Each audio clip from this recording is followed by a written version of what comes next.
Dude's been a gamer forever, and being stuck in a hospital basically turned gaming into his whole life. He's grinding on his handheld like it's ranked, but the game claps him and he gets salty at the cheap AI. He rage quits and tosses the console away, acting like he's totally done for real this time. Then we get the quick gaming genre rundown, and he's also doom-scrolling forums where everyone complains games all feel the same.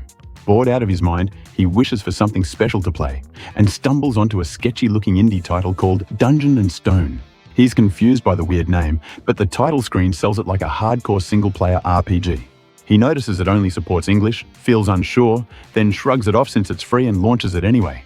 Character Select pops up, and he picks the Barbarian with zero attachment, like this is just a quick test run.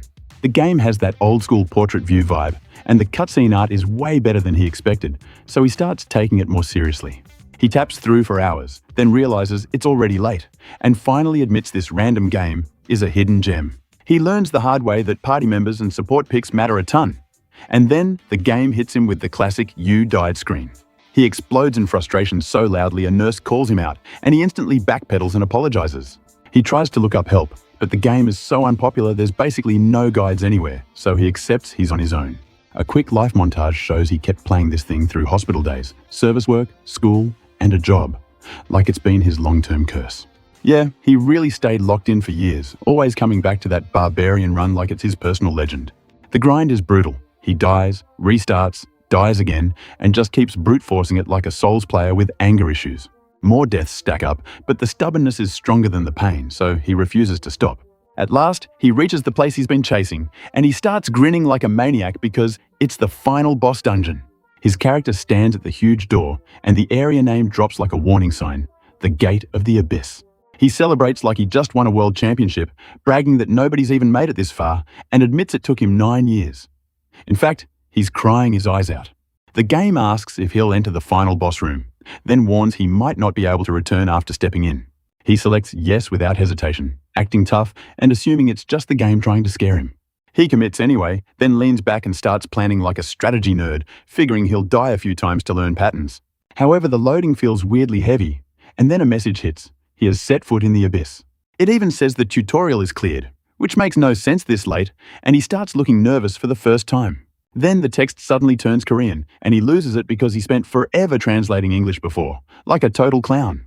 All of a sudden, a transmission process starts, blue light floods the room, and he drops as his body gets wrecked with insane pain. He can barely process what's happening as the light eats everything, and his consciousness slips away again. At the midst of it all, he gets sucked in by the monitor. When he comes to, he hears a booming announcement like he's in a fantasy boot camp, and the crowd noise makes it feel way too real. So real that it feels scary. He notices torches instead of modern lights, huge fighters all around, and an old man yelling instructions like it's a ritual. The Barbarian chief orders them all to pick a weapon of their choice. The protagonist is confused about the weapon talk and even more confused that he understands this new language, then realizes he might not be in his world anymore. He tries to stay calm and think like it's a hard game prologue, then checks himself and feels his body is way too fit to be normal. His hands are bigger, muscles are real, and when he looks down, he's basically living inside the Barbarian build. He panics because this can't be him, and then the ceremony calls another name, showing this is a whole lineup of warriors. A big warrior steps up, and our guy grabs a weapon too, trying to blend in and not look like the noob. The old man praises the weapon choice and keeps calling names, pushing everyone through like it's an assembly line. Our guy's brain finally clicks that he's seen this before, and he watches others get their weapons assigned, and they're absolutely excited about it. The old man starts chanting about glory, and the view flashes to a grand city. He calls it Rafdona, and shouts that Rafdona's glory is in the path of these young warriors. He locks in and realizes it for sure. This is Dungeon and Stone, and he's inside the Barbarian start, right at the beginning. The story resets in his head, and he remembers he was literally about to fight the final boss when this happened. He watches the other barbarians, and one red-haired goon suddenly starts yelling about the game like a total slip-up. That red-haired guy looks terrified and confused, and our main guy realizes he's not the only person who got isekai'd into this mess. Before he can react, the old barbarian roars, angry someone spoke without his permission. The atmosphere turns instantly murderous, and our guy can feel it. The old man's eyes go full demon mode, appearing right in front of them, and he accuses someone directly like he already knows the truth. Our main guy denies it fast, but he's glaring hard because he knows this is the exact moment where people get deleted. He's basically blaming his fellow Isekid man that the chief is now angry at them. The red-haired dude stammers, and the old man decides it must be him, basically picking a victim on the spot. The red-haired guy tries to ask what this has to do with anything, and the old man answers with violence. The next second, the red-haired is gone. Blood hits the ground, and our guy freezes, forcing himself to keep a straight face, while the old man claims the victim was possessed. The explanation keeps going, and our guy realizes this is a cover story to kill outsiders without panic spreading. The old man tells everyone to ignore anything the so-called evil spirit said, then turns back like nothing happened and resumes the ceremony. Our guy acts calm, but inside he makes a rule. Anyone from outside the game is labeled an evil spirit here, and that label equals death. Second rule is even worse. If they find out, you're done, and he realizes he almost got his head chopped off just for one word. He decides he has to survive this ceremony without being exposed, but the problem is the names are being called fast, like way too fast. People keep stepping forward on command, and he's sweating because he still doesn't know what his name in this world is. He curses the game for not giving him a status window, then decides to gamble on a method, even though the odds are trash. He counts the timing. You have about 2 seconds after a name is called, and then the old man shouts another name that finally sounds familiar. He holds his breath through the first second, watches the crowd, then hits the second second with his decision basically locked in. He knows if nobody moves in that 2-second window, it'll look suspicious, so he steps forward right on time to claim the call. He stares ahead, determined, and decides that name has to be his, because in this world, hesitation is a death sentence. They call Bjorn, so our guy steps forward. The elder is right there watching him, ready to judge if he's really Bjorn. The old man's eyes are sharp and serious. Bjorn keeps his face tight too, acting calm, but you can tell he's quite nervous. The elder tells him to pick any weapon, and Bjorn instantly gets relieved. He's happy they're using his full name, because that means his plan worked. Bjorn starts doing that gamer brain explaining in his head. From his game experience, barbarians don't do magic, so they usually go melee and pray, but he's not trying to repeat old mistakes. He reaches out with zero doubt, like he already saw this choice in a wiki. The elder notices and side-eyes him, wondering what weird pick this kid is about to make.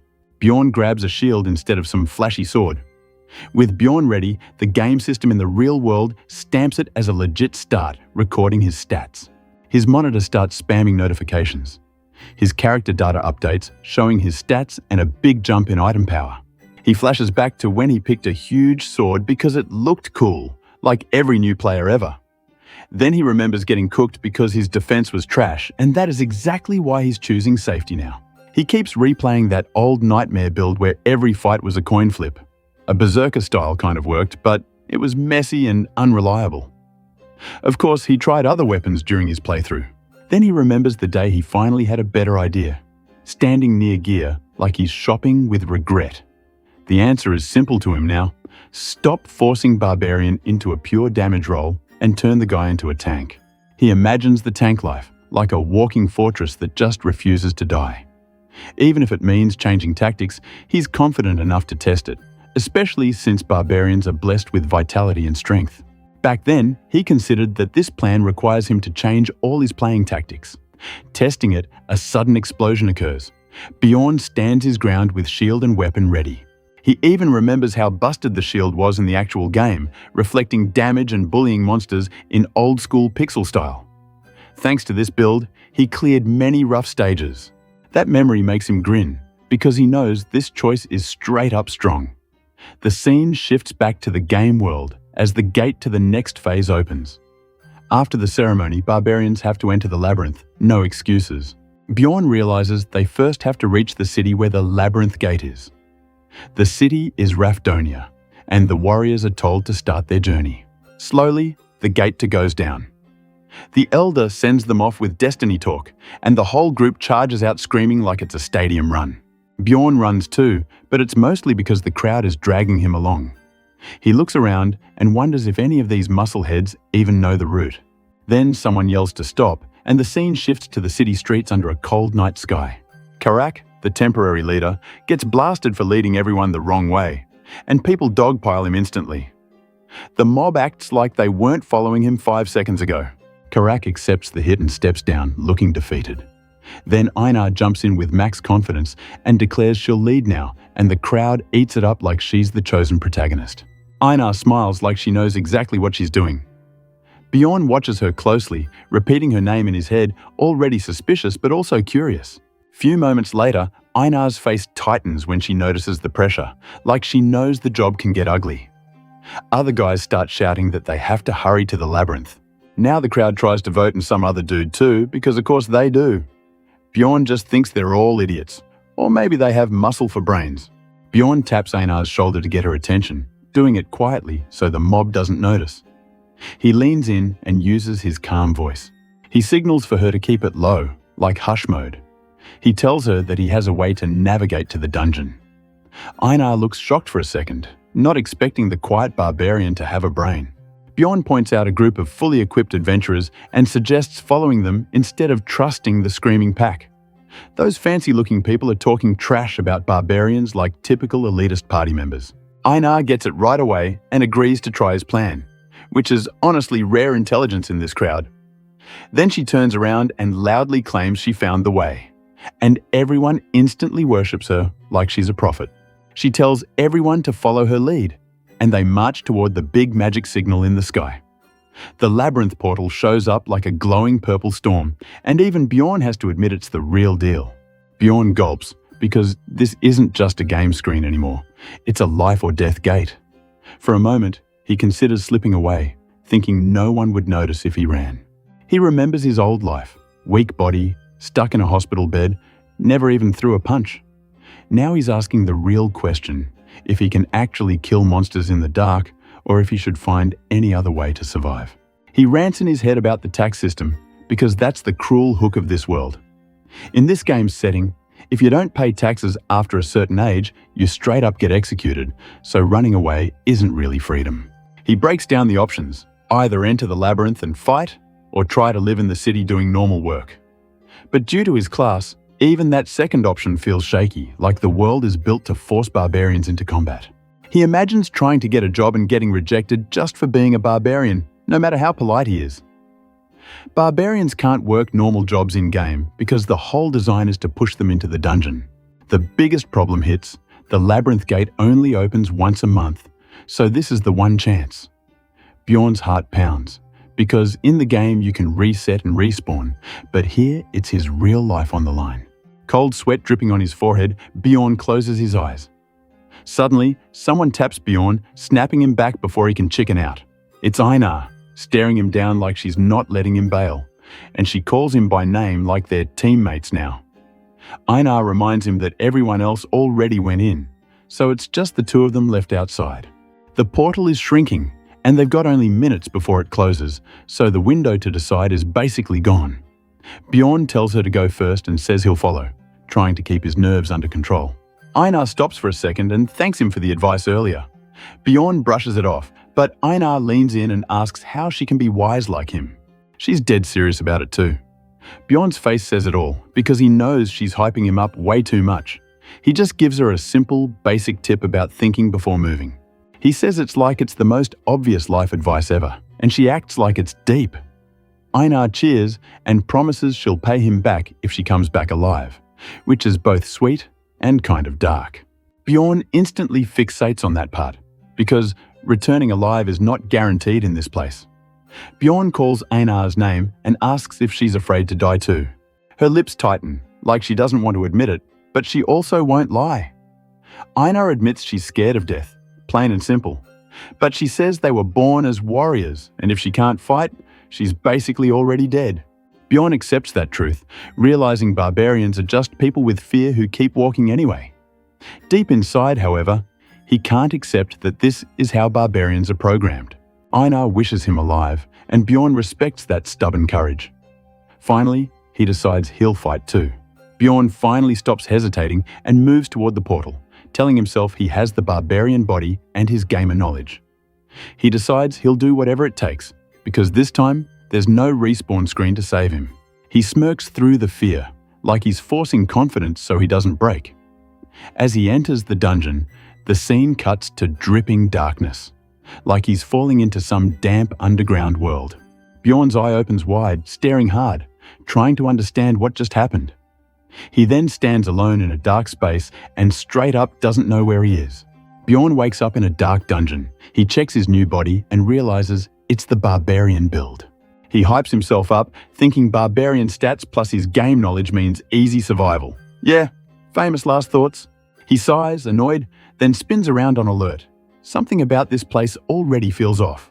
He thinks about the other barbarians and realizes he wasn't the only one who entered with almost nothing. He remembers the first floor usually has glowing crystals for light, so torches aren't needed. But he's not comforted because the vibe is still wrong. He finds a shadowy section, a dark zone where light just dies out. In the game, you don't start here, but his current life doesn't care about that. He tries to pull up the usual UI stuff like status and inventory, but nothing shows. No menus, no help, just silence. And that's a huge red flag. With no system to lean on, he decides to move and feel the walls, inching forward. He goes slow, being extra careful. Bjorn debates crawling to be faster, but he stays careful anyway. And of course, that's when the dungeon decides to clap back. A trap snaps shut on his foot, and it's brutal. He realizes instantly this is a goblin trap, and it's already drawing blood. He bites down to keep from screaming too much, but the pain still hits like a truck. He remembers goblins are the only first-floor monsters that use traps, which means one is watching. He stares into the dark, sweating, trying to listen for movement. For a second, he wonders if he's just paranoid, but he can't risk that. He decides to assume the worst case, even if it makes him look crazy. If there's a trap, there's a goblin nearby, and it hurt him for sure. Sure enough, a goblin peeks out with those creepy glowing eyes. It's acting like a patient little hunter, waiting for him to bleed out. The goblin stays hidden and calm, like it's done this 100 times. Bjorn forces himself to breathe, shuts down the panic, and locks in on a plan. He figures the trap has paralysis poison, so his foot is going to fail soon. He stops whining about his sandals and decides he has to strike first. He starts dragging the useless foot, leaving a trail and losing blood. He calls the goblin out anyway, trying to bait it into showing itself. He yells into the dark, but gets nothing back at first. Then he pretends to doubt himself, acting like the goblin isn't there, just to mess with it. He talks trash while limping away, basically telling the goblin to stay put. It's childish, but it's also bait, and he's desperate enough to try anything. He feels dizzy from blood loss, and the tunnel feels like it's spinning. Then he catches a sound behind him, and his eyes sharpen, because that's the opening. He smirks, realizing the goblin followed once he moved out of sight. Still, the darkness keeps it hard to see, so he sets up one more trick. He limps on purpose, making his movement obvious and slow. Behind him, the goblin's steps creep closer, thinking it's about to get a free meal. He suddenly swings his body around, using the shield and momentum like a wrestling move. He notices the goblin stops when he stops, like it's scared of a sudden counter. Now the goblin is fully enjoying the suffering, and it's not even hiding anymore. Bjorn changes plans and charges anyway, even with the limp, because he's done playing. His injured leg gives out at the worst time and he tumbles hard.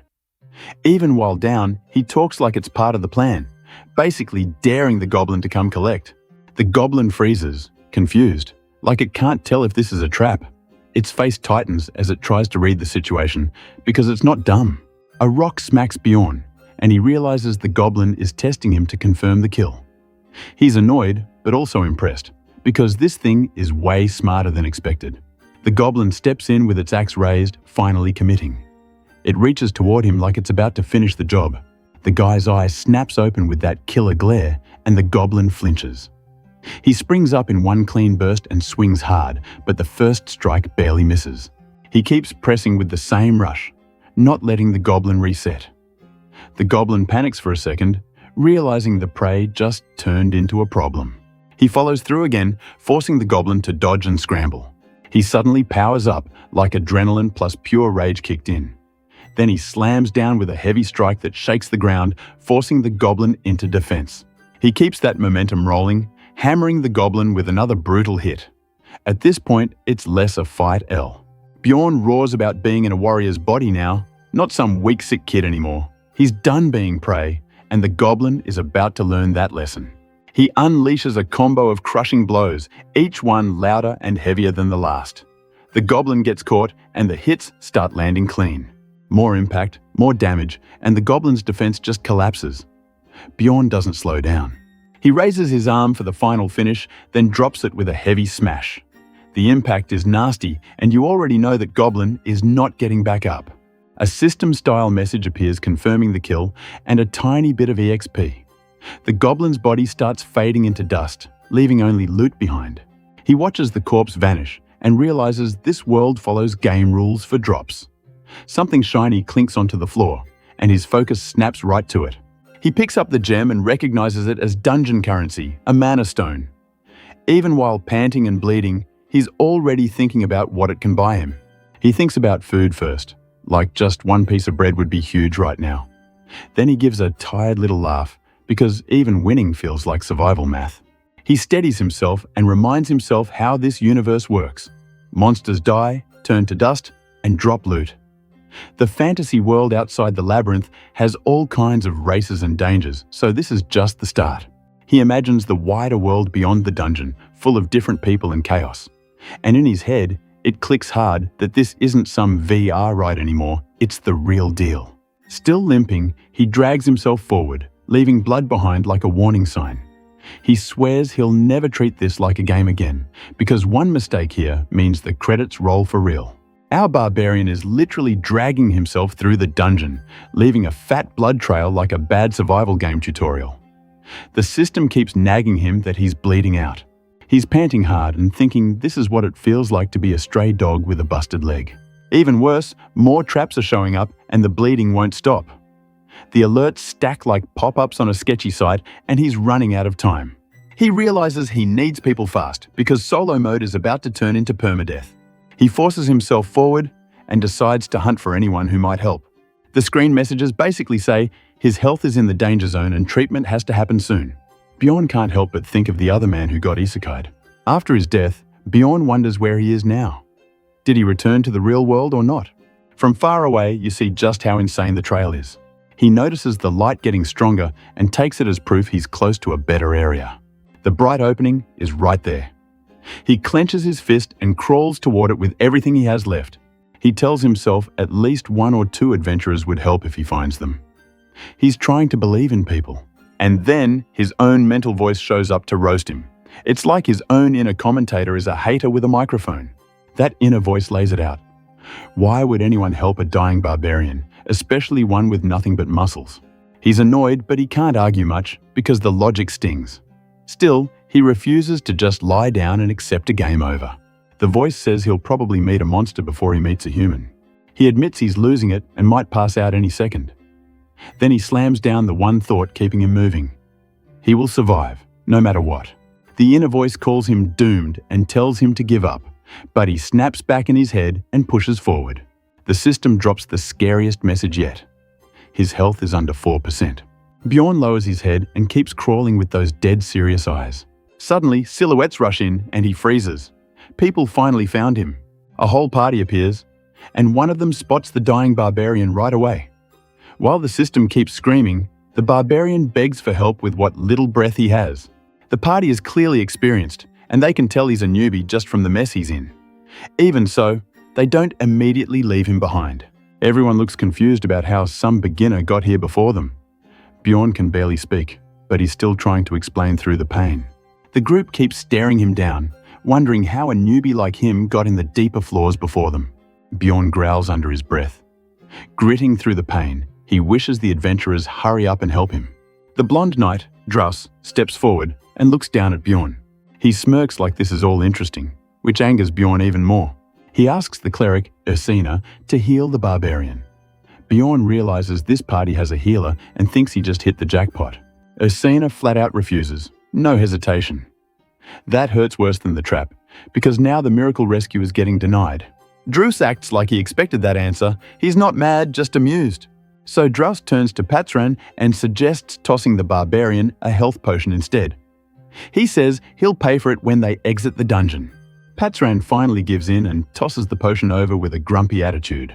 Druss warns Bjorn it'll hurt because it's not divine healing, just a potion. Bjorn doesn't care, he just wants it now. The potion gets poured right onto the wound. Instant regret hits as his body starts regenerating fast, and the pain spikes hard. He screams because it feels like his whole body is about to explode. The healing keeps surging, and it's brutal in a different way than bleeding out. It's like his nerves are getting rebooted. The potion bottle empties out, leaving a weird puddle behind. Bjorn's breathing is heavy, but at least he's breathing. He forces himself to stand, shaking all over like a newborn deer. The potion saved him, but it didn't make him feel good. He admits to himself he thought he was done for. Now that he's not dying, Drouse demands an explanation for how a newbie got here first. He even offers to buy info on a secret entrance, basically turning kindness into a business deal. Bjorn gets it now. They saved him because they want something. Bjorn says he doesn't know any secret path and claims he got teleported in. Drouse thinks it's rare but possible, like some freak accident between dimensions. Turns out, this is a miracle that happens once every 100 years. Bjorn gets stuck on the once every 100 years part. His luck is either legendary or cursed, and honestly, it's both. We get a clear look at Ursina and the old mage, Orlok, as Bjorn frames them as seasoned pros. This party is built to go deep, not farm slimes. Drouse thanks him for the story and starts walking off like the matter is done. He's polite, but it's that polite that means we're leaving now. He even tells Bjorn not to worry about paying for the potion. Bjorn watches them go and thinks about how time equals money in the labyrinth. He knows he just cost them time, even if they won't say it. The party heads down the tunnel, leaving the blood trail behind. Bjorn calls it a miracle they even stopped for him at all. He reaches for his shield and lifts it up again. The guy's pride kicks back in as soon as he can stand. He stands alone in the dark and admits it feels awful to be saved out of pity. He's alive, but his ego took damage too. Up ahead, the party keeps following the path he crawled through, guided by the blood streak. They're moving toward a bright area. Patsran jokes that the Barbarian was lucky, and Drouse explains the real luck was meeting them in time. Hina calls out Patsran for acting like a jerk about the potion. She points out the leader was the one who actually made the save happen. Ursina stays quiet, looking tired of the bickering. But Patsran accuses her as a hypocrite for not healing Bjorn. Hina defends Ursina, saying she would have healed him if temple laws allowed it. Patsran fires back that he's seen plenty of hypocrites, so he doesn't trust easily. Hina keeps lecturing Patsran and gives Drouse credit for handling the Barbarian's pride with a fair deal. They keep walking and wonder if the blood trail will ever end. It's been a long distance, and that's starting to freak them out. They admit the Barbarian must have insane resilience to crawl this far. Hina even guesses the trail should stop soon, but that confidence is about to get tested. The leader points out a turn and says there's a shortcut. Everyone appreciates having a wayfinder, because getting lost here is basically a death sentence. Hina jokes that not all wayfinders are like Drouse, who memorizes the whole map. Ursina is surprised. Drouse pauses, sensing something off. They look ahead and realize they might be the first party to ever travel this route. Drouse gets excited because new routes mean new loot and less competition. Drouse's gloved hand taps something, like he's checking the area or triggering a mechanism. Everyone's guard goes up. A portal erupts in bright light, blasting the room like a flashbang. Drouse laughs and announces it's a portal to the second floor. He's ready to dive in like this is the best possible outcome. Hina steps forward cautiously, watching the leaders move. Even the bold ones know portals can be traps. The group glances back at each other, confused by a weird feeling in the air. Something about this doesn't add up. Hina spots a broken sandal near a nasty trap on the ground. It looks like the Barbarians, which is super strange this far away. Orlok fires off magic, sending a ribbon of light down into a deep hole. He's checking what's below, because that pit looks like a bad time. The light keeps streaming downward, showing just how deep the drop is. Everyone realizes this trap area is bigger than they thought. All of them stare down in shock.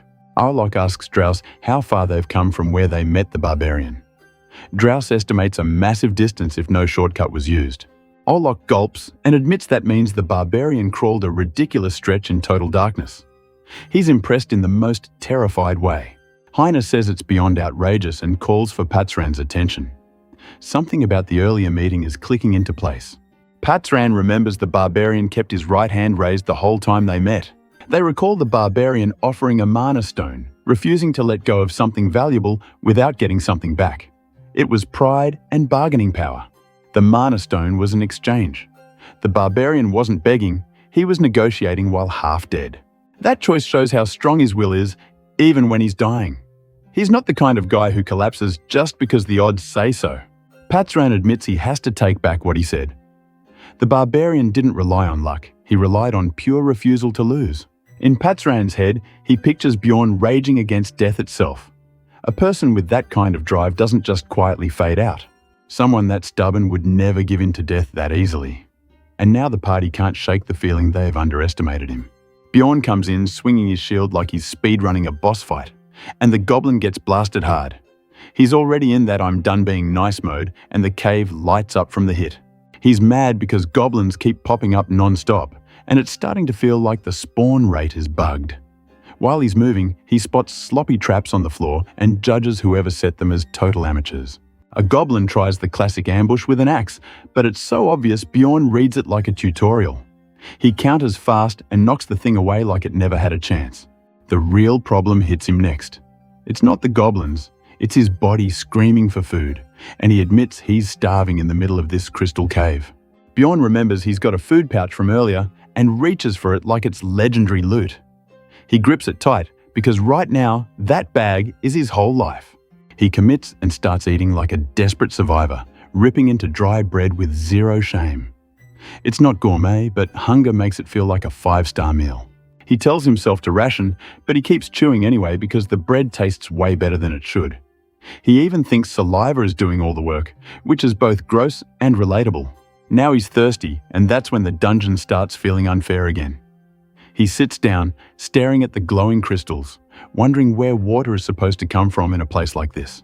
He remembers the game this world resembles had a nourishment system inside the labyrinth, so food covered water needs.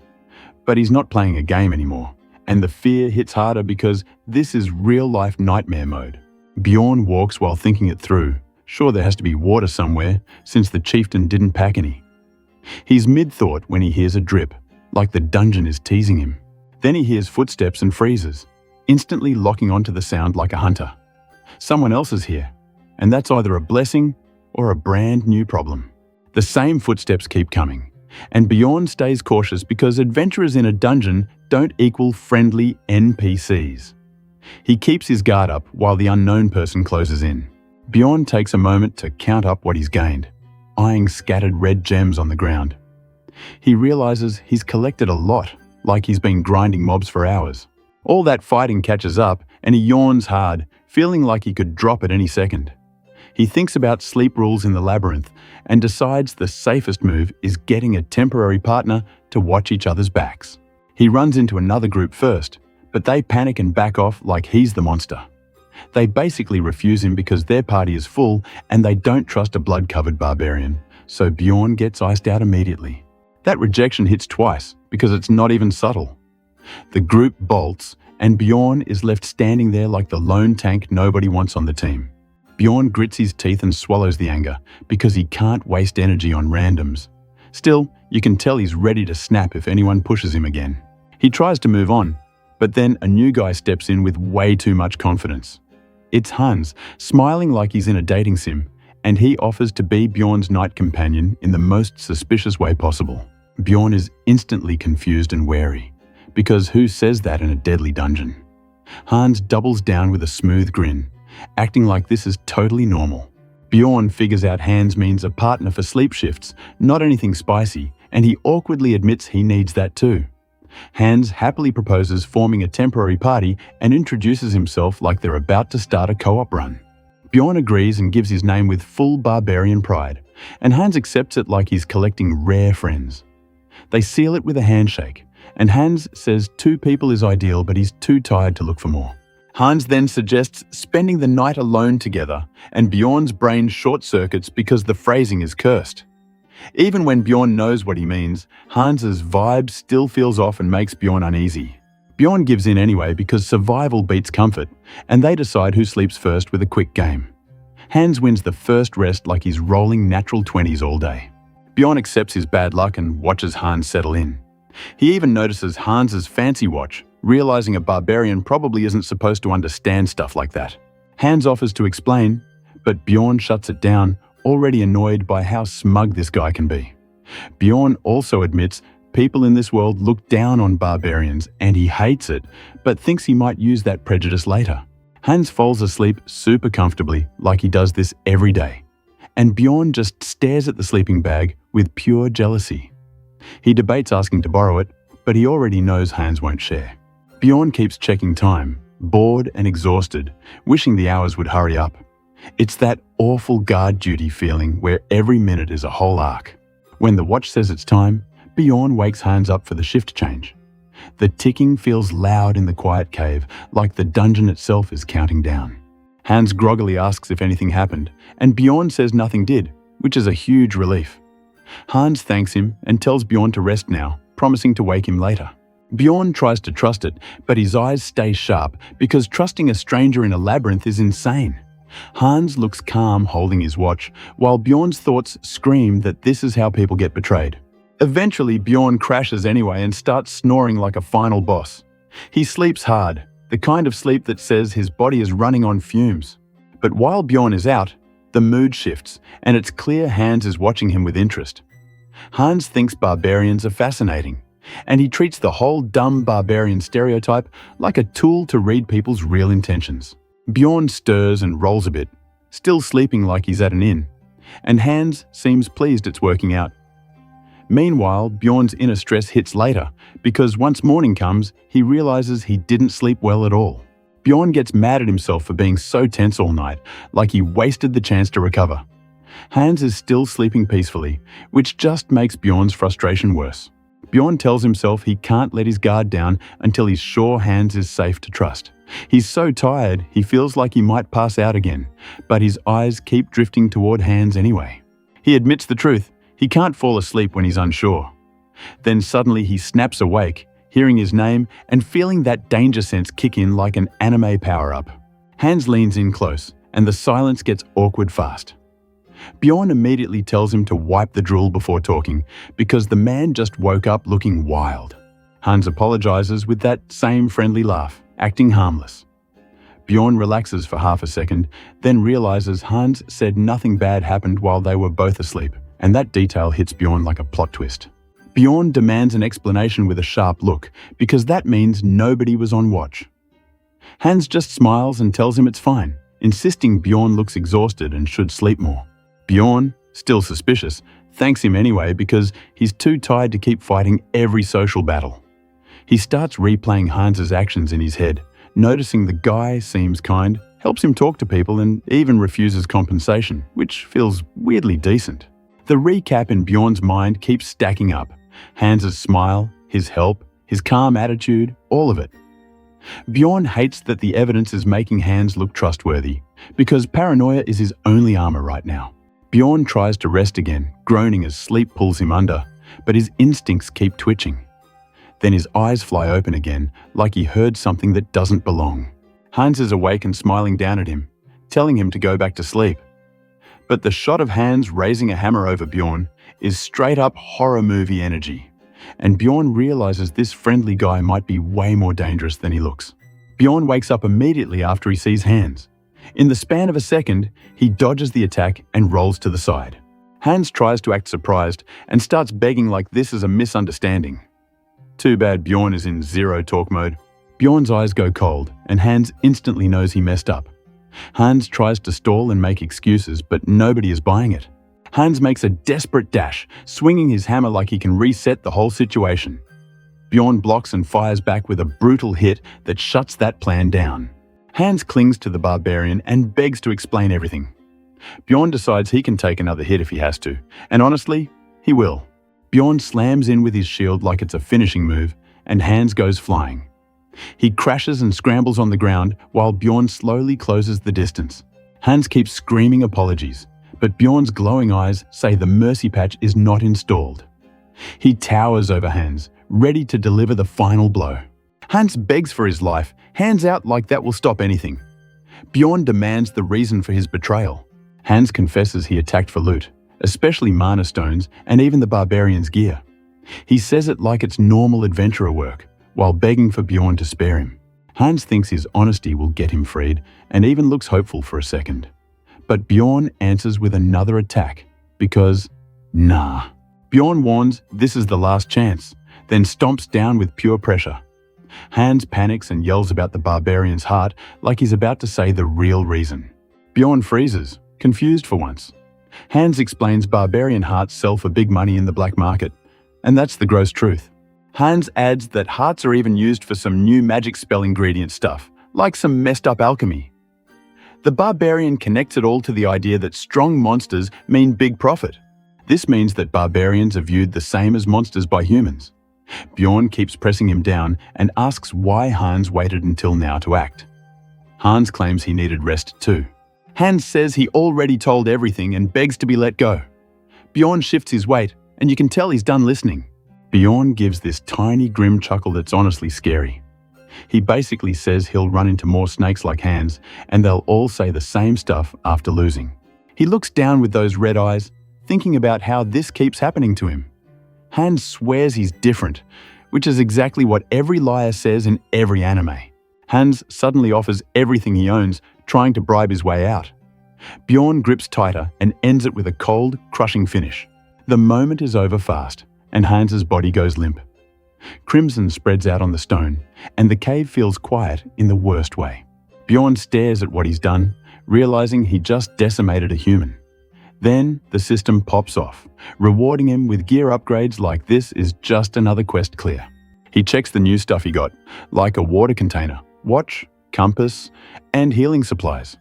And yeah, it hits him hard that he only got this comfort after destroying someone.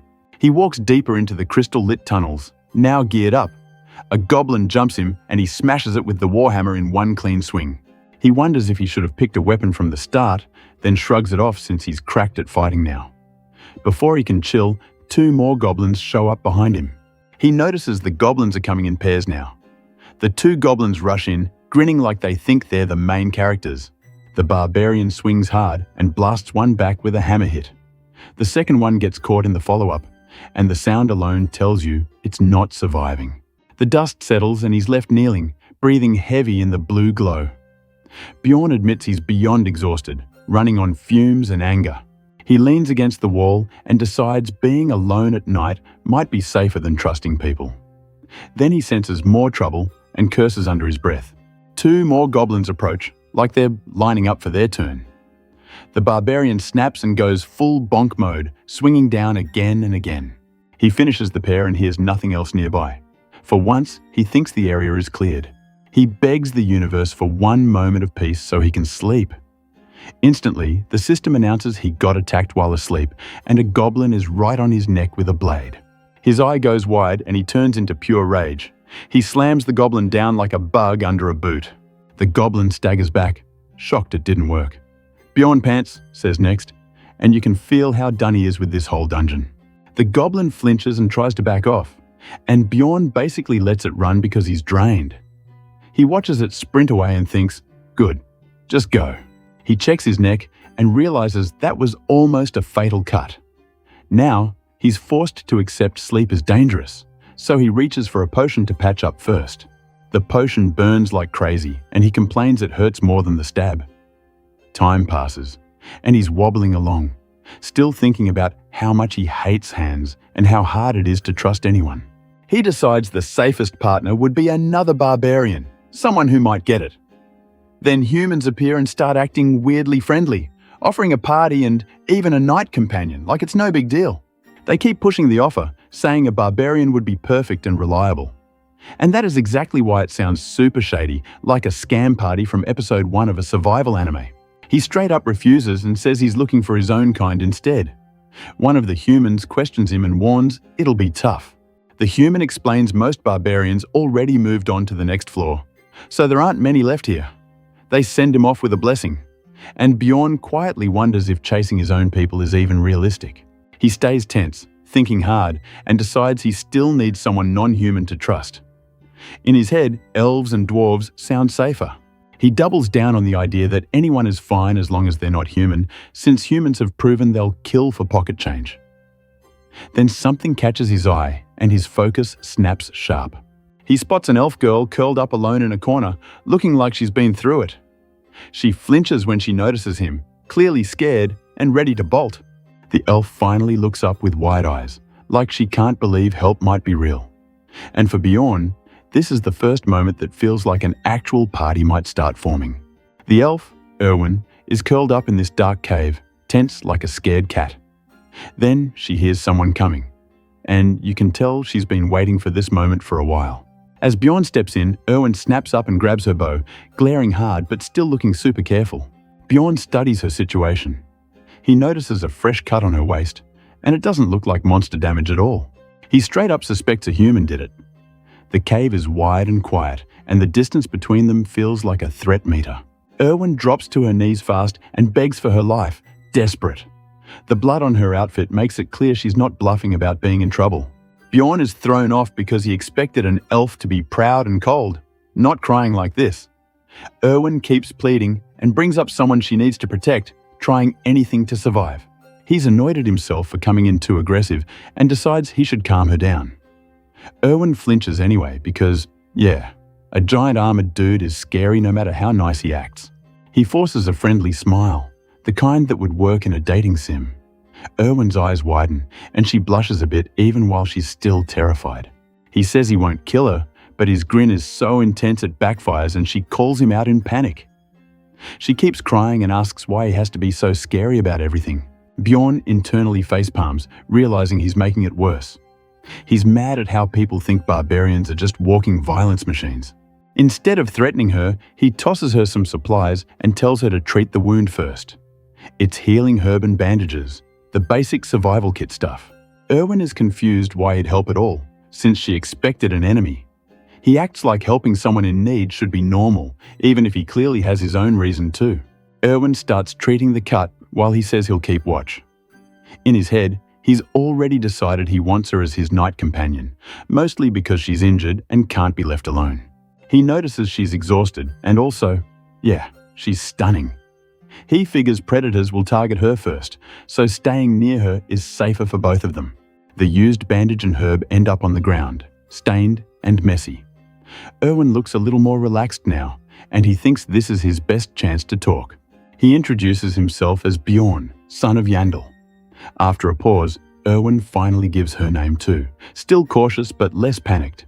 Bjorn asks why she's so afraid of him, and Erwen explains it's because elf and barbarian are supposed to be enemies. She mentions the old war in this world between these races. In the past, barbarians and elves used to fight hard, no question. Bjorn basically goes, okay, that explains everything, and it clicks for him. Erwen rushes to say the war ended a long time ago, and she has no grudge. Bjorn, meanwhile, is quietly stuck on the timeline, because to him, this world still feels like the game he knew. Erwen lights up when Bjorn says he holds no ill will. Bjorn then asks her to become his night companion, and he doesn't mean anything spicy by that. Bjorn explains they're both tired and can protect each other tonight. Erwen hesitates, thinking hard, because trusting a barbarian still feels like walking into a trap. Erwen asks him to swear on his honor like a true warrior not to attack her. Bjorn doesn't really get the honor thing, but he's willing to play along if it helps. Erwen agrees, but says she needs something clarified first. Bjorn corrects her hard. He's not some good old sir like she calls him, and he makes sure she learns his name properly. Bjorn formally swears on his warrior honor, doing it like a ritual. Erwen answers with her own clan oath, matching him in the way she knows best. They set the rule that neither will hurt the other until sunrise, and Bjorn finally feels safe enough to rest. He even offers to sleep first to make Erwen feel more secure, and she accepts. Bjorn gives Erwen a valuable watch to track time while he rests, trusting her with it. Then he lies down, trying to fake sleep, but immediately realizing real sleep is hitting him anyway. Not long after, Bjorn gets woken up by Erwen calling for him. She shows him the watch and says 2 hours already passed, and he looks annoyed that he actually dozed off. Bjorn wonders when he even fell asleep, and realizes his plan to secretly observe her failed. To make it fair, he offers his sleeping gear and even the backpack as a pillow so she can rest too. Erwen hugs the blanket and instantly realizes it's super comfy. She thanks him and settles down while Bjorn stays seated nearby, keeping guard. Erwen falls asleep right away, completely out cold. Bjorn thinks she must be exhausted, and he recognizes that same drained look he has from surviving this place. Bjorn leans back and reflects on how his body feels wrecked even though only a few days passed. He also briefly wonders what happened to his real-world self, then shuts that thought down fast. He forces himself to stay focused, telling himself there's no turning back, and he has to keep moving forward. After resting in small bursts, he checks the time again, trying to keep his head straight. Bjorn thinks about taking just a little more rest while Erwen sleeps. Then something catches his eye near her blanket, and his expression sharpens like he sensed danger. While Erwen sleeps peacefully, Bjorn thinks about what it means to party up and split loot. He weighs safety at night versus keeping all the mana stones. Footsteps echo into the cave, and Bjorn spots two cloaked men approaching. They whisper that the sleeping elf matches who they're looking for, especially because of her bow. One of them calls out to Bjorn and asks what his relationship is with the elf. Bjorn answers they are night companions, and the intruder acts like that combo is weird but useful info. Bjorn's stare turns ice cold, and he refuses to answer anything else. The two men flinch because his killing intent is obvious. One of the men smirks and decides to back off for now, acting like it's no big deal. He tells his partner it's time to go, and they turn away. Bjorn feels something is off because they were clearly hunting Erwen and just left too easily. He reaches down and tries to wake her up, keeping his voice low and urgent. Erwen barely stirs and asks for a few more minutes, still half asleep under the blanket. Bjorn looks stressed and annoyed because she has no idea she's about to get targeted, and he can't believe she's still sleeping through it. In the crystal cave, Bjorn is on night watch and tries to wake Erwen up. But no matter how much he tries, Erwen still refuses to get up. Bjorn pulls her blanket away, and Erwen's eyes finally snaps open. She pops up and he gets right in her face, demanding to know why she's pretending. Erwen gets flustered and starts scrambling for an excuse. Erwen admits she was scared he would ditch her the second she woke up. Bjorn stays cold, thinking of them as temporary partners, nothing more. He says their deal is basically done and presses her about the two guys from earlier. Erwen panics and insists she has nothing to do with them. He doesn't buy it and points out they acted like they knew her. Erwen admits they had the same guild symbol and names the group as the Crystal Union. That name makes things feel way bigger than a random beef, and Bjorn starts leaning toward going solo. Erwen grips her bow, nervous and clearly not built for being left behind. He sighs and decides they'll move and talk while traveling. Erwen's whole mood flips as she realizes he might actually help, at least for now. He tells her to explain everything on the run, no more wasting time. Erwen agrees fast, and she starts to tell her story. She was sleeping when she heard a weird sound. When she looked up, a shady guy was standing over her like a creep. The guy tried to play it off and told her to go back to sleep, which is obviously sus. Later, she learned he was a high-ranking member of a guild active on the first floor. She says she barely escaped, but the Crystal Union kept hunting her after that, and that's how she got hurt. Bjorn is confused and asks how they keep finding her. Erwen says they used a message stone to track her location in the labyrinth. She explains it's a paired magic device that works within a certain range, basically fantasy walkie-talkies with GPS. Bjorn narrows his eyes because that item doesn't match what he knows from the game. While they sprint, he asks the real question: why do they need her alive so badly? Erwen says silencing her isn't the only reason. Then she admits that when she escaped the offender, she swung a knife to protect herself, and things went wrong. She awkwardly says the blade caused a permanent injury in a very private place. The Barbarian freaks out and demands to know exactly where, because he's not ready for that level of info mid-sprint. Erwen blurts out it was his private area and that it was completely severed, beyond healing even with potions. She even laughs a little, like she doesn't get how insane that is. Bjorn is so horrified that he can feel phantom pain down there. Erwen apologizes, still half giggling, and he's forced to admit the guy kind of deserved it. Erwen suddenly flinches, sensing danger, and warns someone is following them. She tells him not to look back. She focuses and estimates the chaser is about 500 feet away. Bjorn thinks it's crazy she can sense someone from that far, but he believes her. He tells her to speed up and checks if she can handle it. While she pushes herself, he notices her wound is reopening a bit, but she refuses to slow down. He respects her grit and keeps running. He asks again about the distance, and she says the chaser is still roughly the same range behind them. Bjorn realizes the stalker might be communicating their location to the rest of his guild while chasing. His first instinct is to disable the guy, but he holds back and starts calculating risk. He thinks if he kills the stalker, he becomes wanted too, and that changes everything. Erwen calls to him because he's drifting into silent strategist mode mid-run. He asks Erwen what she's good at, meaning combat skills. Erwen totally misunderstands and proudly says she's great at cleaning and chores, and he loses it. He clarifies he meant fighting, and she finally gets it. Erwen says she's a decent archer and can summon spirit elementals, and her fire spirit is the rare kind. She keeps flexing the same skills like she's repeating her character sheet out loud. Then she hits him with a serious question, asking if he's ever killed someone before. The question hangs heavy as she grips her bow, waiting for the answer. Her face shows she's scared, but she's trying to be brave anyway. Erwen answers that she hasn't, but she will if she has to. Bjorn seems relieved. Then he calls her name and offers to form a real party until they escape the labyrinth.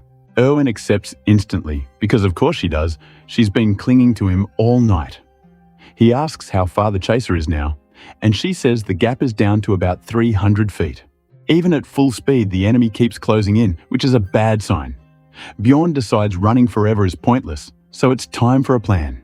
He tells Erwen they're taking a detour and orders her to summon her spirit elemental. Erwen does it on command, and the fire spirit flares to life beside them.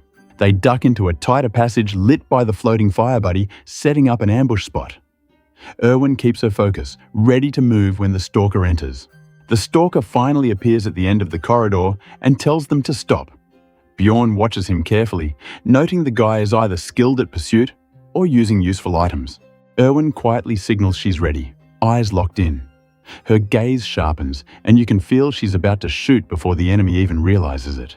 Erwen draws and releases an arrow down the tunnel. The shot lands clean, and the stalker takes it hard, dropping with a nasty hit. The impact echoes, and the corridor goes still as the enemy collapses. For a moment, it's just the two of them and the fading violence. Erwen trembles after the shot, hit by the reality of what she just did. Bjorn steps in and praises her, telling her they'd be cornered if she hesitated. He crouches by the downed man and grabs the message stone off him. The device starts buzzing, which basically confirms it was feeding their location to others. A voice comes through the stone, calling for someone named Certain, and barking orders to keep tracking the elf and the barbarian. Bjorn's expression tightens as he realizes this fight is about to scale up. Now he knows they're not just running from one stalker anymore. Bjorn checks the loot and basically shrugs. The target had some mana stones and a couple blades, plus a potion, so it is not a total waste. Erwen shows off the new leather gear he made her wear, and she looks super unsure about it. Still, it is clearly better protection than what she had before. Erwen admits she has no clue how a message stone works. Bjorn finds the switch and clicks it like he has done this a million times. The stone crackles to life and some announcement blasts out. Erwen freezes when she hears there is a huge reward for capturing an elf alive. And yeah, that elf is her. The guide tells her not to panic and to bring out her fire spirit for light. Then he casually says they are pushing onward to the second floor, like it is just the next room in a dungeon crawler. Erwen worries they are only a duo, but she keeps moving anyway. She scrambles to keep up while the fire spirit floats ahead, and he acts like being called old does not bother him at all. Erwen reminds Bjorn the second floor is a whole different game. He agrees but says they will be fine if they stick close and keep their teamwork tight. Erwen blushes at him, calling their teamwork good chemistry, like she just got hit by a romance side quest.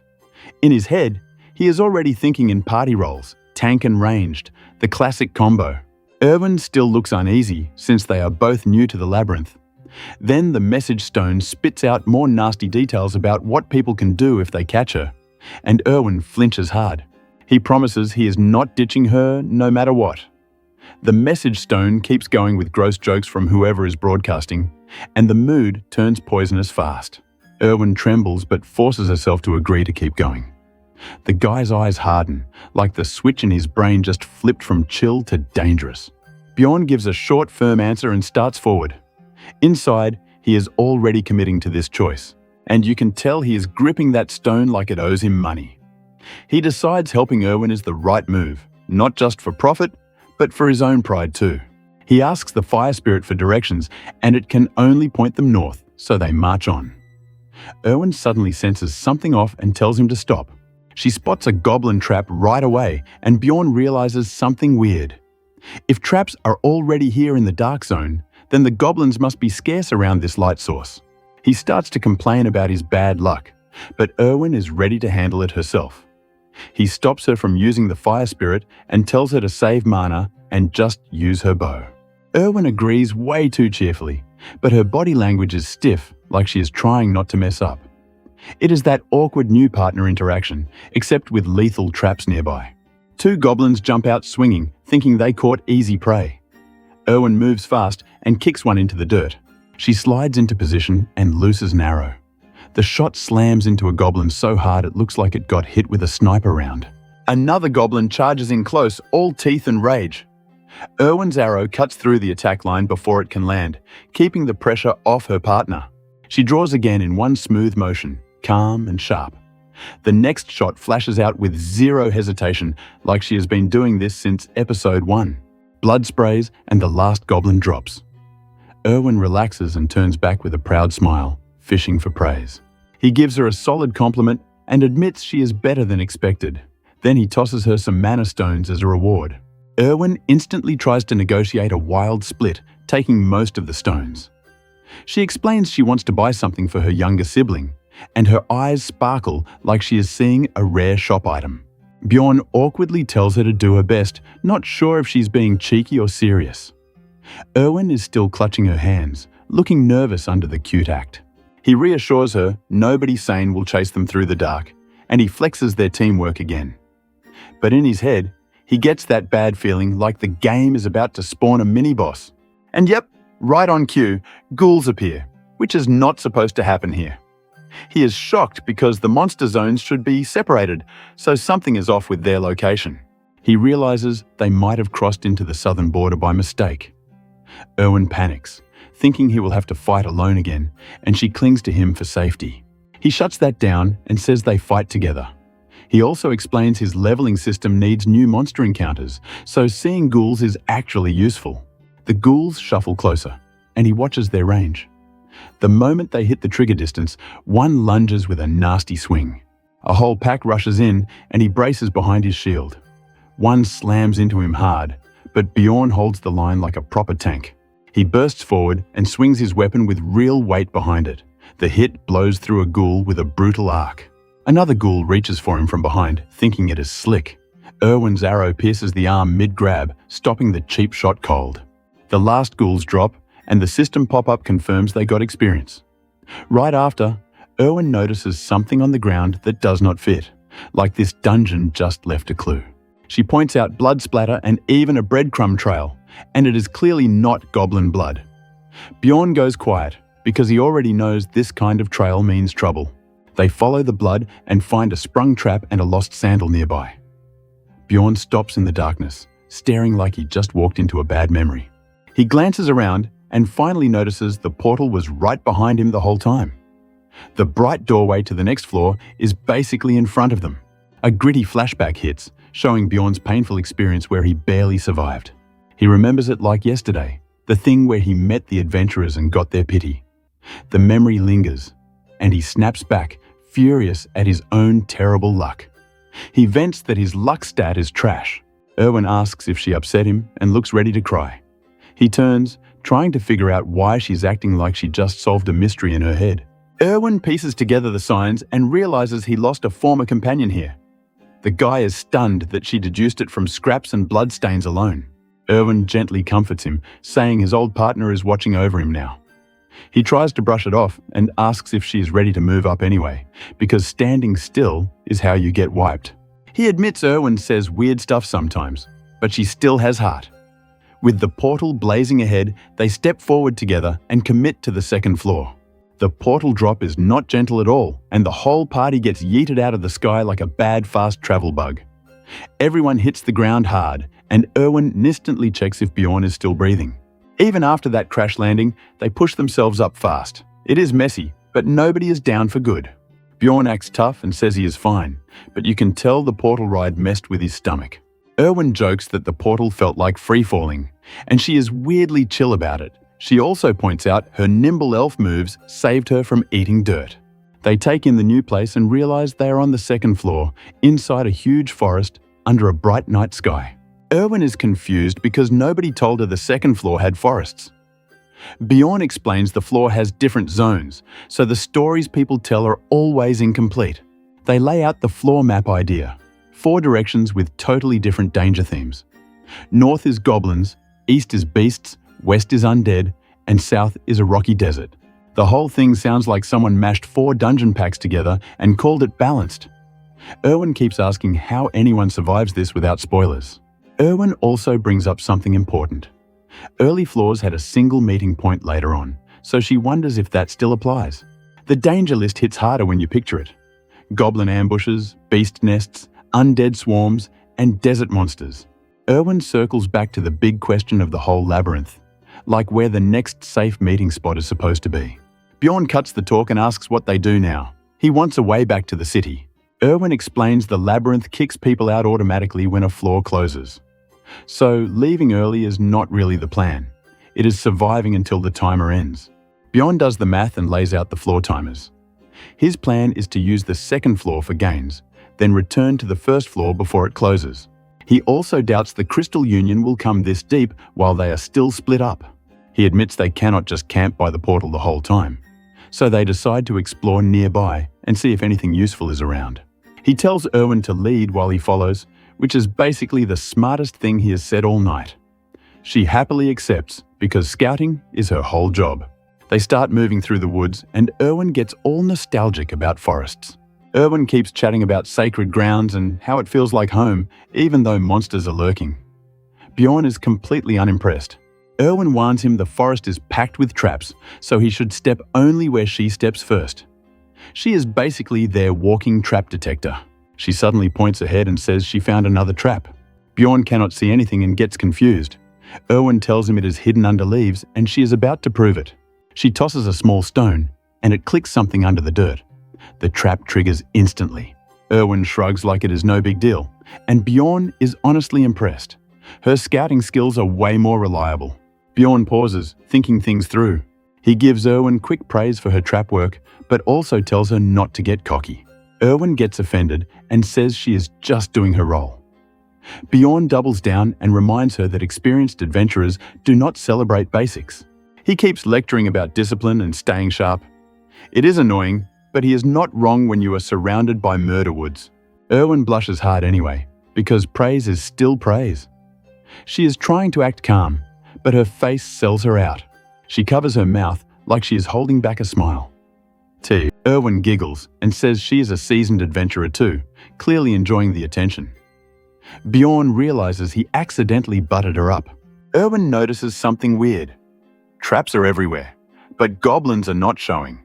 Bjorn explains goblins do not always stay near their traps on this floor, so they treat traps like part of the terrain. He tells her to stop talking and keep exploring the forest. Bjorn then recalls how goblins move in large groups and how rare skilled ones used to be. He also decides they will stay near the portal zone and clear traps first, just in case they need a clean escape route. That memory is basically a warning sign. Deeper in, goblins get smarter and other monsters get worse. He orders a full trap cleanup of the nearby woods before expanding outward. If anything scary happens, they run back to the first floor fast. Erwen triggers another hidden trap safely from a distance, and it snaps shut with a clean click. Erwen claps for herself and asks how she did. Bjorn blocks out the cheer with pure deadpan energy, but he still admits she did great. Suddenly, Erwen freezes mid-celebration. Her senses catch something. Erwen's eyes widen. Somebody else is close. Erwen crouches and listens, then whispers that a group is approaching from far away. More than 10.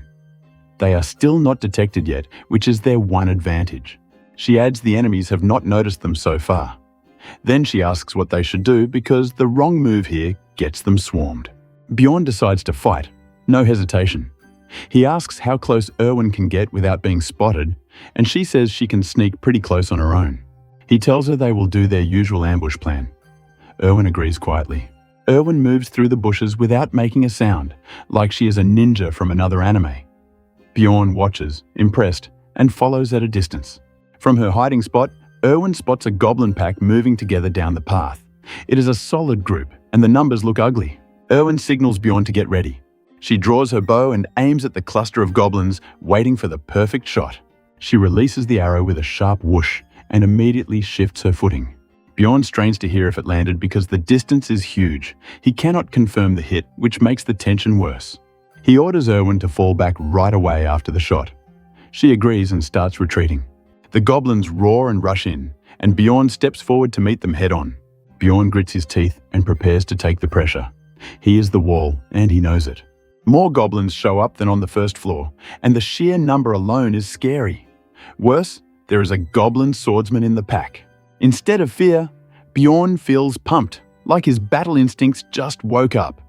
His barbarian heart is in that berserker zone where danger feels like fuel. His heartbeat ramps up and his fighting spirit spikes hard. He charges forward, shouting that he is not backing down, and slams into the front line with his shield. He lands a heavy hit that explodes a goblin backward. But the goblins try to flank him from both sides, closing in fast. The swarm starts playing smart, and that is the scary part. He whips around and bashes another goblin. Still, he is getting surrounded piece by piece. He slams again and knocks another attacker away, but the pack keeps coming.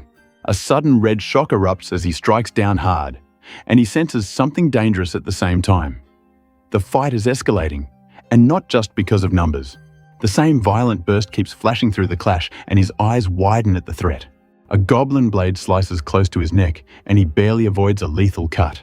He slides back to reset his stance. Bjorn admits to himself that one more inch and it would have been game over.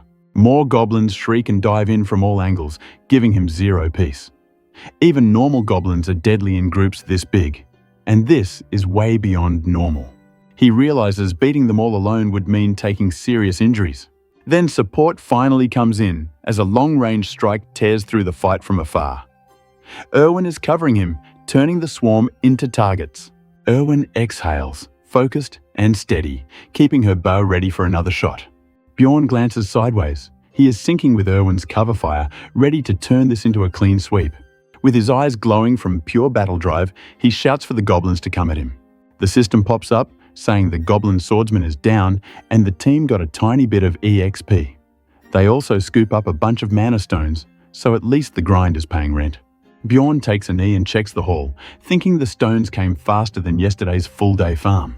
Erwen hands over a couple stones and explains they're a little more valuable, even if the tier is the same. Bjorn tells Erwen to get moving again, and she's instantly on board. They widen their search around the portal and start running into goblin packs non-stop, like every few minutes. A goblin shows up with a bow this time, and Bjorn clocks it right away. Archers are always the annoying ones. The goblin archer suddenly fades out, using stealth like it's trying to be a ninja. Bjorn and Erwen brace up, with Erwen calling out that it's stealth magic.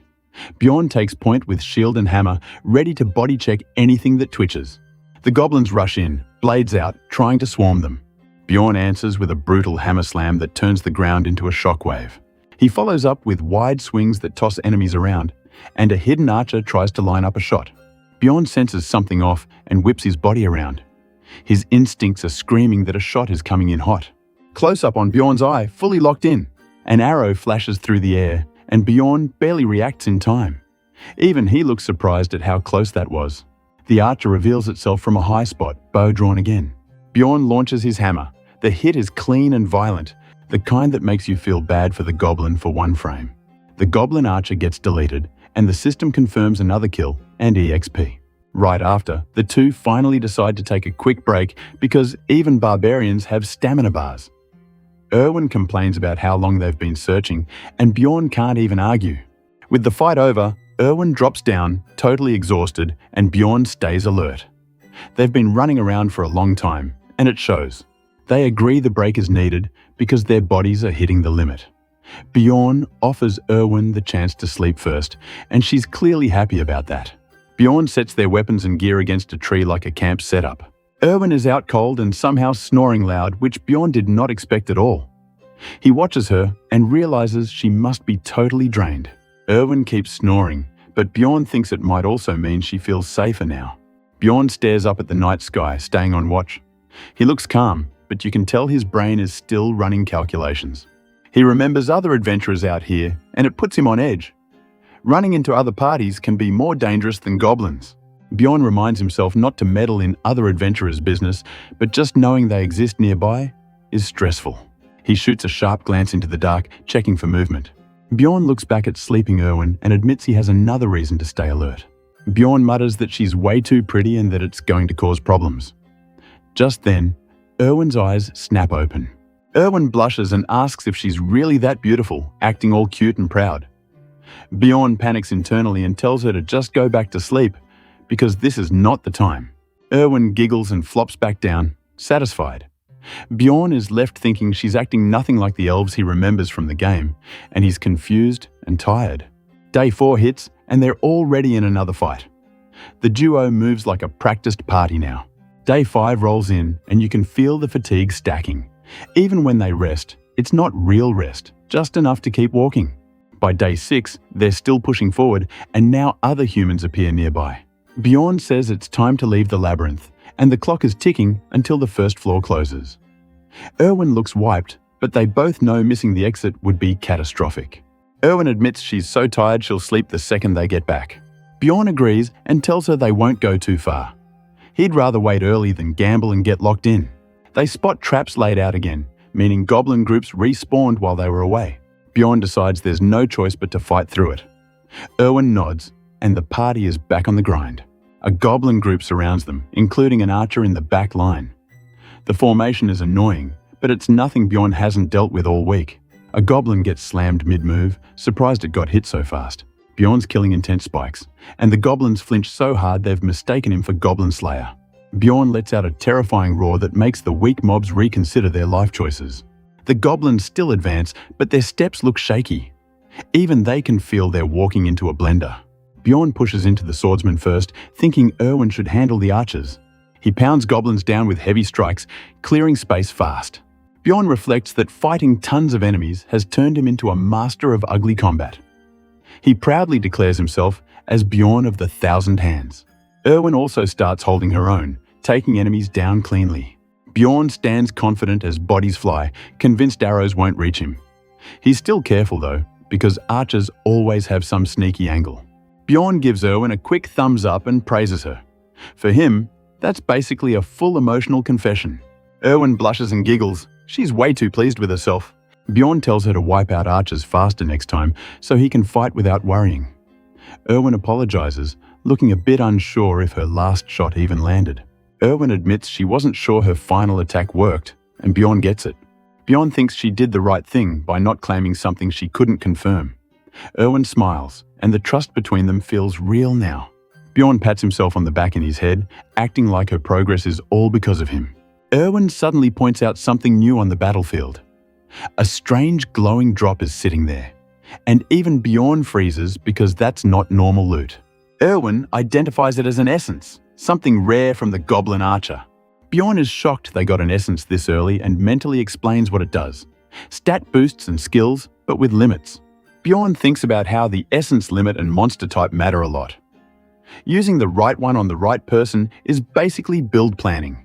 Back in the present, Erwen stares at the glowing essence in awe. Bjorn still can't believe their luck, but his face says he's already worried about consequences. Bjorn sweats, feeling insecure because lucky breaks usually mean a bigger disaster later. Bjorn asks if taking it turns you into a goblin, and Erwen explains it only grants parts of the monster's abilities. Bjorn brings up an example from earlier, a guy who tracked them using a wolf essence and enhanced smell. Bjorn offers the essence to Erwen, and she's stunned he'd give it up. Erwen grins and says she'll take it if he insists, looking way too excited. Bjorn thinks she's getting more shameless every day, but he lets it slide. Bjorn explains he already knows which essences he wants from experience, and this Goblin Archer one isn't great for his barbarian style.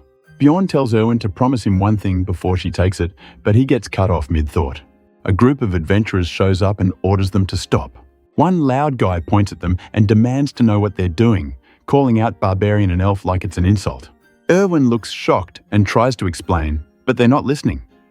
The same hostile crew keeps pressing, acting like they caught Bjorn and Erwen stealing something.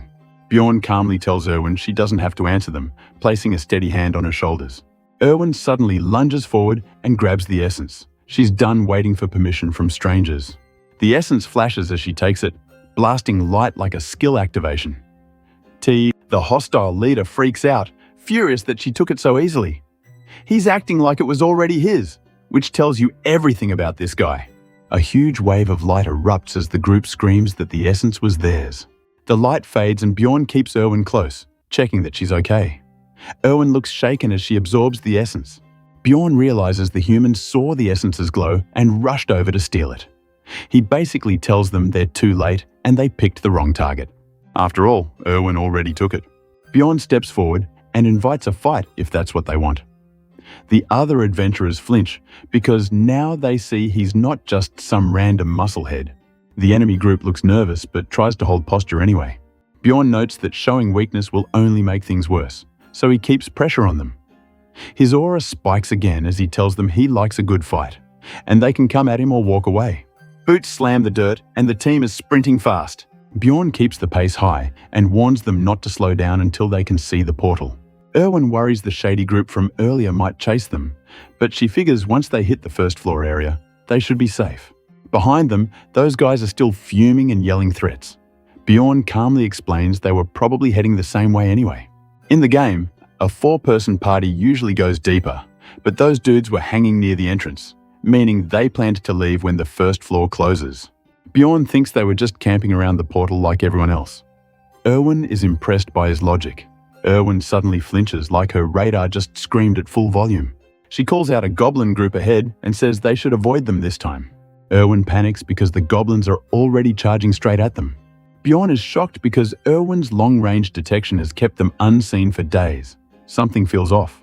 He decides it's not a coincidence and orders a sudden direction change, telling Erwen to follow him.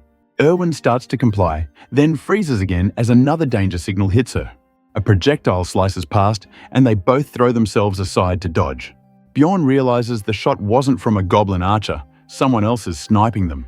He says it has to be the same sketchy adventurers from before. Erwen coughs and looks rattled. He figures they lured the goblins toward them, then hid to ambush from the other side. Bjorn calls it pathetic, and says they have no choice but to fight here. He tells Erwen to use her special ability. Erwen is confused, since she doesn't think she has one. The Barbarian reminds her about the essence she took. In this world, essence gives stats and skills tied to the monster. Erwen's Goblin Archer essence gives poison arrows and a stealth movement skill called Thief Step. Bjorn acts like it's obvious and pushes her to try it, even though she's nervous and says she doesn't know how. As the skill activates, Erwen suddenly turns semi-transparent with a blue shimmer. Bjorn studies it and realizes it triggers just by intent. He quickly hands her a bolt and makes sure she's armed. He tells her he'll handle the goblins alone, while she hunts down the hidden crossbowman. Erwen worries about him going solo, because it's obviously dangerous and he's already taking heat. He shuts that down, saying there's no time. He gives strict orders, stay in stealth, get in range, and drop the crossbowman on his signal. He tells her to stay hidden until then and dashes off. Erwen panics because she has no idea what his signal even means. Bjorn stops suddenly. Goblins swarm in, growling and closing the distance. Bjorn spots the whole pack coming at him. He realizes the ambushes aren't showing themselves yet, but they will the moment he clears the goblins. He swings his huge hammer down and starts deleting goblins up close, trying to finish fast. Bodies fly and blood splashes. The goblins keep rushing like they have infinite respawns. He keeps smashing through them, trading power for space, trying not to get surrounded. He thinks there are no archers among the goblins because no arrows are coming. He's wrong. A projectile slams into his shield and he admits he spoke too soon. A goblin tries to stab in close, but he catches it and stops the hit with raw strength. He counters hard, smashing and sweeping while other goblins keep swarming in for melee hits. He's fighting a mob and also dealing with an adventurer crossbowman who can shoot him whenever. And he's doing it without Erwen backing him up. He's panting now and bleeding. The damage is starting to add up fast. Another heavy slam hits the ground. Bjorn drops to a knee, breathing hard, and admits his stamina is tanking. His eyes widen as he senses a new attack pattern. 2 shots come in at the same time. One is clearly an arrow, the other a crossbow bolt, and he has to read both paths instantly. He figures one came from a goblin archer and the other from the hidden crossbowman. He shifts his body mid-motion, locking in on the crossbow threat first. He blocks the crossbow bolt with his shield, metal shrieking from the impact as it scrapes off. But the bolt still clips him bad, smashing his elbow. He realizes the shot was poisoned too. His arm starts to go numb, like it's getting paralyzed. Now Bjorn can only fight well with his right arm. He makes the call and drops the hammer, choosing to keep the shield. Bjorn pulls the crossbow bolt's nasty head. He commits to defense, saying the shield is the only way to survive the incoming bolts. He charges forward with the shield raised. Even with the shield, he takes another hit and admits he can't stop every bolt forever. Still, he bashes goblins aside with the shield non-stop. A wide shield swing clears more goblins, sending them flying. He's sweating and panting, wondering how many more are left. The mob just keeps coming. More goblins rush in, but Bjorn plants his feet and faces them head-on, refusing to get pushed back. After a rough exchange, he sees some goblins start to flee. He decides not to chase and is glad he survived the wave. Nearby bushes rustle. The ambushers finally make their move, watching like they've been waiting for this exact moment. The trio steps out, a hat-wearing swordsman, a big armored guy, and their leader. Bjorn glares and says he knew it was them. Then he demands to know where their crossbowman is hiding.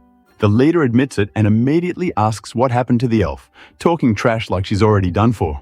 The barbarian refuses to play their game and tells them to come at him instead.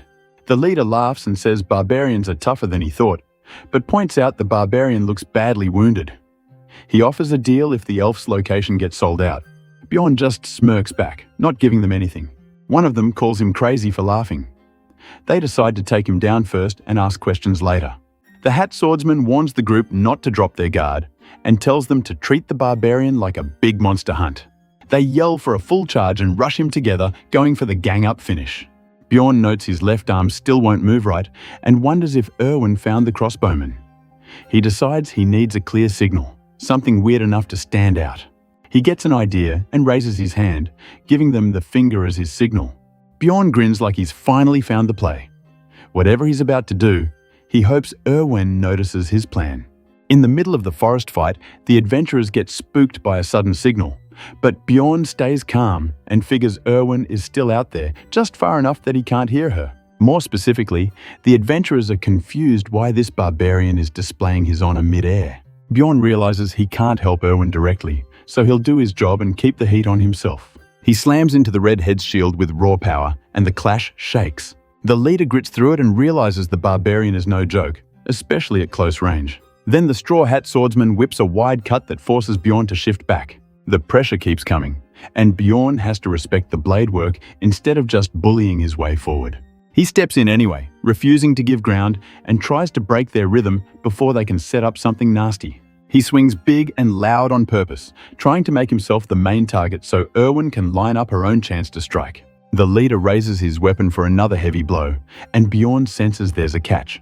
Bjorn's eyes flick to the side as he hears something slicing through the air. A projectile tears down from above, fast and clean.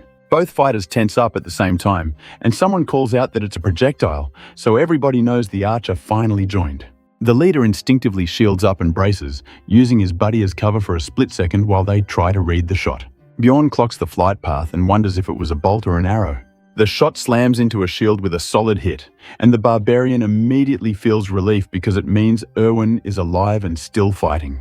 The adventurer barks orders for everyone to focus on Bjorn, and he claims he'll handle the arrows. An arrow smacks into the shield again, and the shield guy smirks like he's got it under control.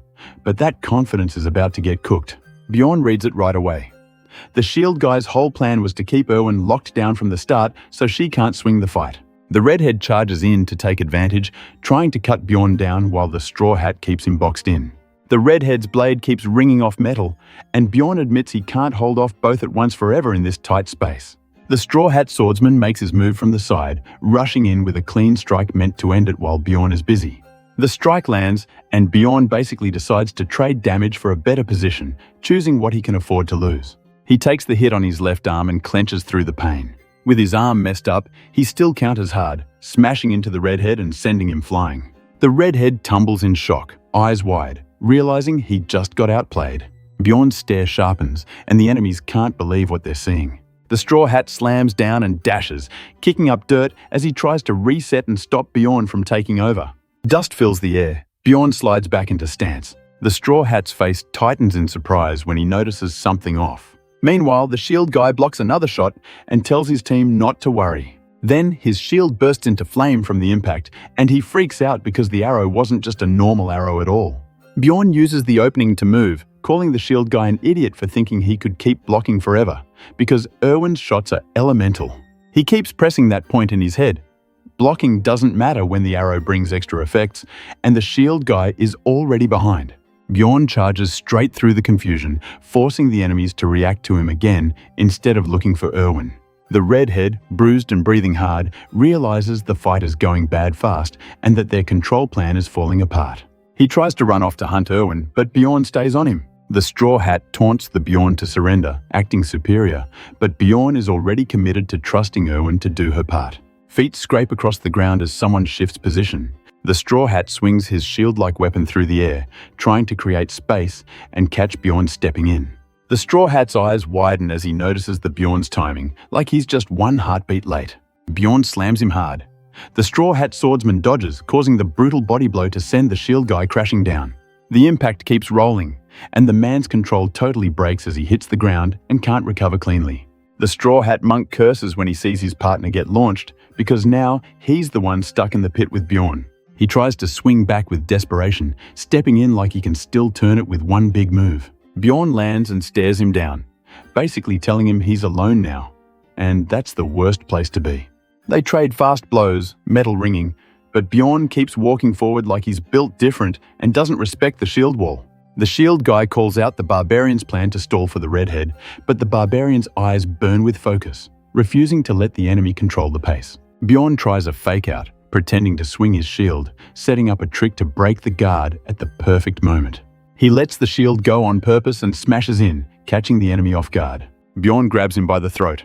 Breathing hard, he decides he's done playing around and wants to finish this clean and fast. He hammers the Straw Hat swordsman with a savage punch, launching him sideways with a heavy, blunt impact. Bjorn roars, pushing through pain and poison like he's forcing his body to stay online. Blood sprays as he bites down on his so-called meal, which doesn't taste good at all. After it's done, he stands over the fallen enemy, panting, trying to steady his breathing while the poison keeps gnawing at him. Close up, his face is filthy and tense, and he spits out the bad taste, still trying not to show how rough he feels inside. Erwen finally runs in, shouting for him, clearly worried, but also proud she made it back in time. She checks him fast, eyes watery with stress, and he can tell from her look that she handled her side of the fight. Erwen pulls out a potion right away and urges him to drink it, since he's hurt everywhere and the poison is still working through him. She explains it's better to drink because the damage is all over, and she pushes him to stop wasting time and just down it. Bjorn immediately takes the offer to calm her down. Bjorn's body flares with heat and red energy, and he describes it like his insides are boiling. Sweat pours down his face as he feels pain everywhere, plus a burning feeling across his skin, like he's getting cooked from the inside out. Erwen tries to keep him focused and tells him to hang on, while he asks the most random question possible. What time is it? Erwen checks and says they have about 40 minutes until the floor closes, and Bjorn realizes they don't have time to rest at all. So Bjorn tells her to remove the clothes. Erwen suddenly blushes hard when he gives her the order, and she panics for a second like she misunderstood what he meant. She starts unzipping before he stops her, and clarifies he meant the dead adventurer's clothes, not hers. Time starts fast-forwarding as they loot what they can, toss gear on, and sprint, because the closing timer is basically a death clock. They move from one checkpoint to the next. They keep pushing through the last stretch, and every second feels louder. Their plan stays simple.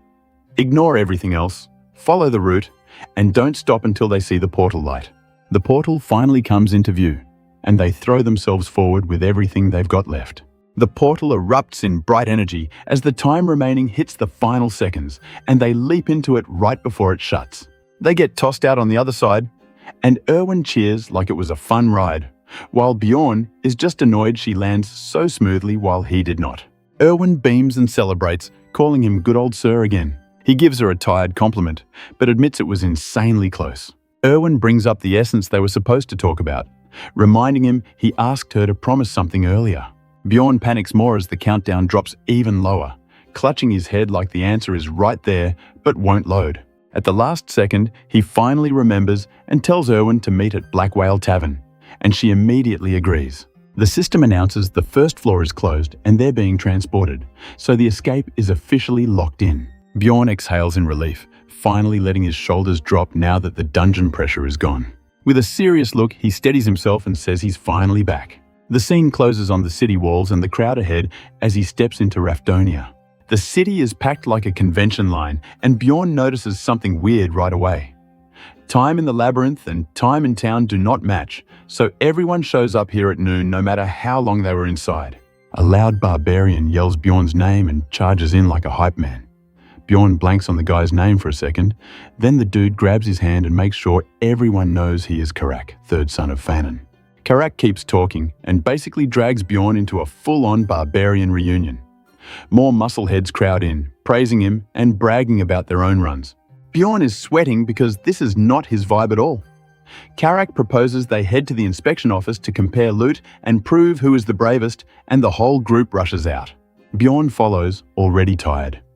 At the inspection desk, a calm clerk taps a pouch and states the count like it is nothing, dropping a number that sounds insane. The barbarians freak out over how many stones Karak brought back. The clerk asks if all the pouches are just mana stones, and Bjorn confirms. The clerk then counts at crazy speed, hands moving like a pro gamer on max APM. Then she finishes and announces a total that is way beyond normal. The whole crowd explodes, calling it a new record and treating Bjorn like a legend. Bjorn stands there looking annoyed, while everyone else acts like he just beat the final boss on level 1 gear. People keep shouting his name, and Bjorn realizes why they are losing it. He returned with basic equipment and still pulled off an absurd haul. So in their eyes, he is basically the strongest warrior alive. Bjorn leans into the moment for a second, lifting his weapon like a champ. The barbarians go full celebration mode and even toss him up, while the staff begs them to stop making a scene. Outside, the building and street feel calmer, but everyone can still tell it was those barbarians causing trouble. Nearby groups keep chatting and watching, like the whole plaza is gossiping about the results. Bjorn decides to stick close to the barbarians and move with them, just to avoid surprises. Then he spots a small group of elves ahead, and his mood shifts fast. He recognizes Erwen immediately, and she looks bright and excited while talking with her elf crew. They chat about magic training and spirits. Bjorn gets salty, thinking she is surrounded by elegant elves while he is stuck with loud barbarians. Erwen notices him looking, smiles, and seems to invite a private talk with a confident little wave. They quietly agree to meet later tonight, like they are trying to avoid drama in public. But another elf woman immediately questions Erwen about Bjorn, and Erwen panics and denies knowing him. Karak catches Bjorn staring and asks if he knows that elf. Bjorn denies it hard, and Karak instantly buys it and starts trash-talking elves. The elf woman nearby looks angry, and the vibe turns heavy. Bjorn realizes this is about to turn into a messy romance anime misunderstanding, except with axes and racism, so he decides to move before it blows up. More barbarians come running back, meaning everyone is ready to head out. Karak grins, Bjorn gets up, and they decide to leave as a group. Bjorn thinks meeting Erwen later, away from all this tension, is smarter. As they walk, the street turns into a hit of real emotion, with families and friends reuniting like a homecoming event.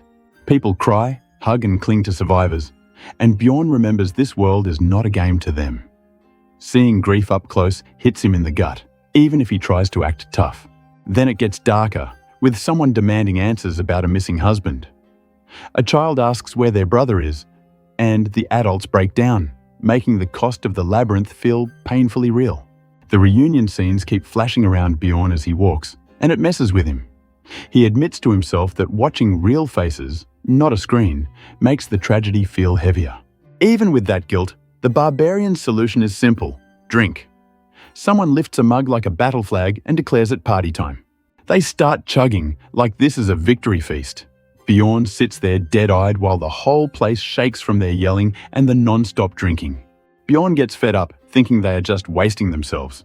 He stands to leave, saying he has somewhere to go, and Karak acts shocked that the hero of the day would dip early.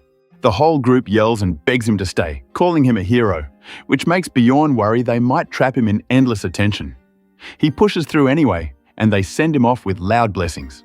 Outside, the city sounds fade, and Bjorn finally breathes. A couple of people shout for him, but he keeps moving, trying to enjoy the quiet. Bjorn thinks about how peaceful the city is compared to the labyrinth, with normal folks just living their lives. No monsters, no backstabs, just dinner plans and casual talk, which feels almost unreal to him. He leans into that idea, telling himself this place has law and safety. Even if he slept on the street, he believes he would be fine, because civilization here actually works. He arrives at a lodging place and heads inside, still thinking about how rough this world is compared to where he came from. A sign with a room number hints there is more to this night than just rest. Bjorn takes a shower, letting the grime and blood wash off. For a moment, he relaxes and thinks maybe life here will not be so bad. He finishes up and feels refreshed, then steps out to rest. The second he hits the bed, his body just shuts down. Lying there, Bjorn stares at the ceiling, unable to fully relax. He bites his hand, forcing himself to stay sharp. He decides it is time to face the truth about his situation. Because in reality, he actually misses his own room. Night fully settles over the city. Bjorn wakes up and checks the time, realizing he passed out for hours. That means his meeting with Erwen is coming up soon, and he is already behind schedule. He heads out and runs into a shopkeeper who gives him bad news. A place Bjorn expected to exist is gone, sold off, and renamed after someone's gambling screwed the family over. That confirms Bjorn's suspicion that the timeline is not what he thought. He asks the new name, remembers it, and realizes the world he knows from the game is basically the past version of this place. Bjorn connects the dots and decides he needs real info, like from a library, not just memory. He steps into a lively tavern anyway, scanning the chaos while looking for Erwen. He spots Erwen waving, but there is another elf woman with her who feels way colder. The woman sizes Bjorn up and calls him that barbarian, like she already decided he is trouble. Bjorn introduces himself and asks who she is, and she claims she is Erwen's sister, which makes things awkward fast. Then she reveals her name is Tercia, and Bjorn realizes Erwen's full name ties to that family, meaning Tercia doesn't trust him enough to be on first-name basis. Bjorn asks why Tercia is here and if she has business with him too. Tercia slams the table, scaring Erwen, and demands answers. She's furious that this meeting is happening at night, thinking that Bjorn is planning something bad at her sister.